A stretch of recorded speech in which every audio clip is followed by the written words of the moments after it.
Dobro večer.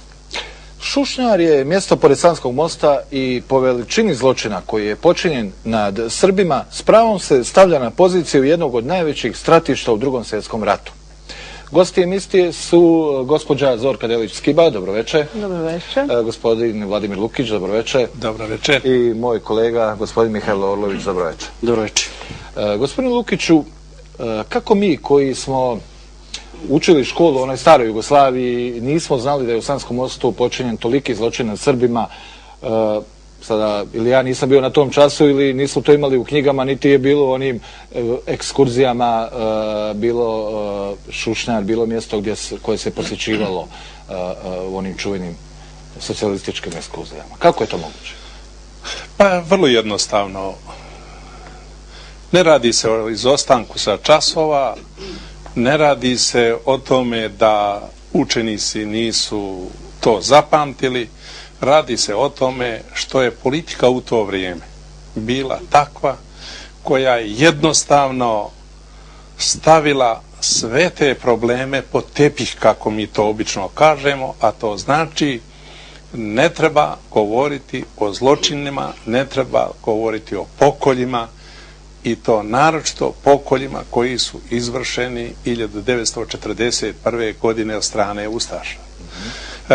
Mi nismo, i poslije koji smo znali smo mi za Šušnjar Sanjani, ali nismo znali za Garavice gdje se radi o 2 puta 3 više žrtava. Nismo znali za Šurmance, Prebilovce, Korita i tako dalje, a pogotovo ništa nismo znali o krvavoj Drini, krvavoj Savi i tako dalje, da ne govorim čak i o Jasenovcu i sistemu logora Jasenovac. Zar treba veće svjedočanstvo o tome da Tito nikad nije došao u Jasenovac, da Jasenovac nije čak ni tretiran kao stratište određeno za Srbe, Jevreje i Rome, odnosno njihovo uništenje, a Šušnjar je upravo bio određen za uništavanje Srba i Jevreja, i isključivo Srba i Jevreja. Ali kažete, znali ste vi Sanjani.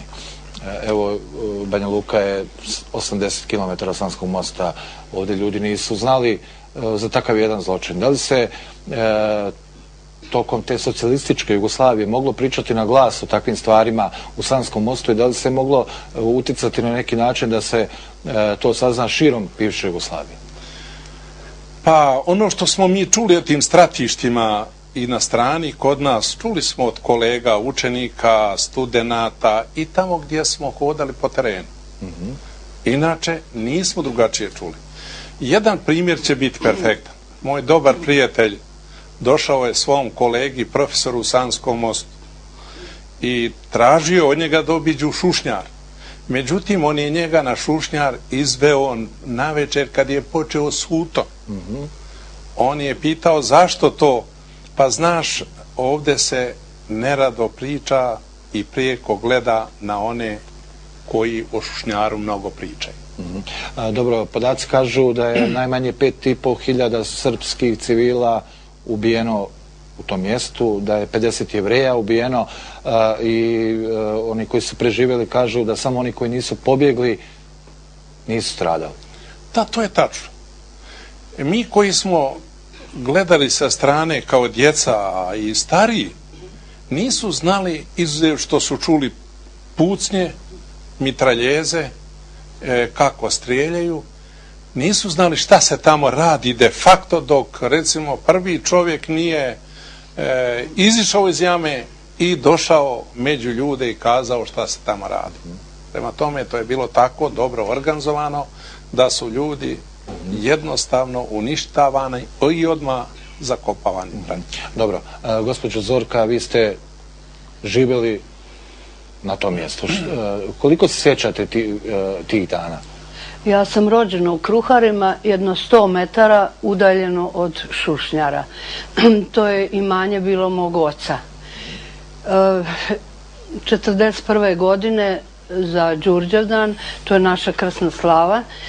Dolazilo je nekoliko ustaša, među njima smo poznali našeg najamnog radnika Omera Alagića koji je vodio te nepoznate vojnike i on je pokazivao sve gdje se nalaze srpske kuće koje treba paliti i uništiti.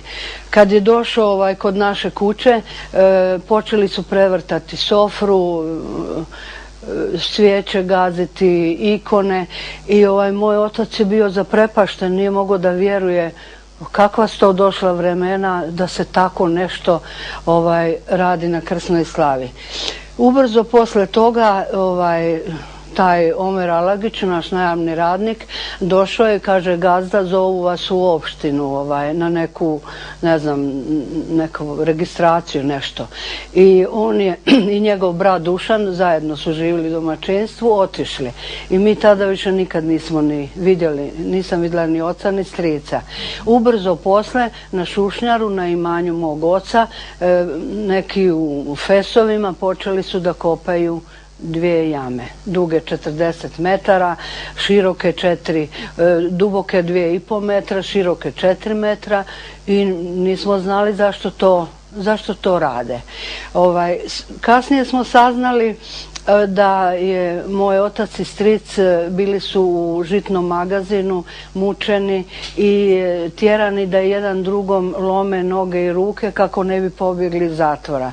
Oni to nisu pristali na to i onda su i bajonetama sve isjekli i stavili ih u zaprežna kola i na Šušnjar, već je tada bila jama, tamo su i bacili. Oni su među prvim. Vi ste imali još jednu tragediju tu upravo na Šušnjaru. Šta se dogodilo sa vašom majkom? Da, posle moja majka je uvijek bila u strahu šta će dalje biti.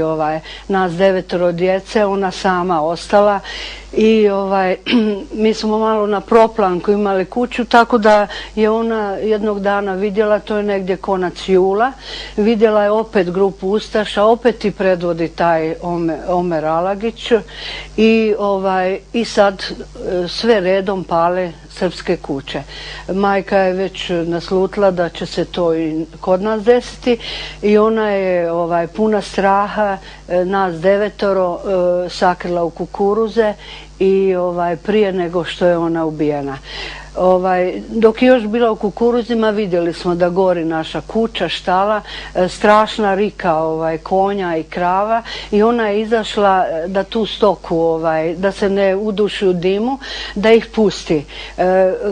Htjela je doći kod nas u kukuruze, međutim put joj zapretio taj naš najamni radnik i ona kad ga je vidjela kaže: Omerice, zlotvoru jedan, vrati mi muža i djevera, ili djevera, ko će odhraniti ovo 9 djece? I on je uzeo pušku i ubio je. Kako je pala, preko nje je pala greda od... Hoću da vas pitam, vi ste sve to gledali? Da, sve iz kukuruza. Mi smo još bili blizu, čekali smo da nam mama dođe u kukuruze. Mi smo to gledali. I tada najstariji Draško, 14 godina, majka mu je rekla: Draško, ti se brini za sve vas 9, ti si najstariji, nemoj nigdje i ostavljati, idite što dublje, ako se meni šta desi, da vas ne pronađu. Mi smo posle čuli taj Omerica sa tim ustašama razgrto je kukuruze, gdje su ta djeca, psovali su, samo da ih nađemo, da ih zakoljemo i tako. Međutim, to je veliko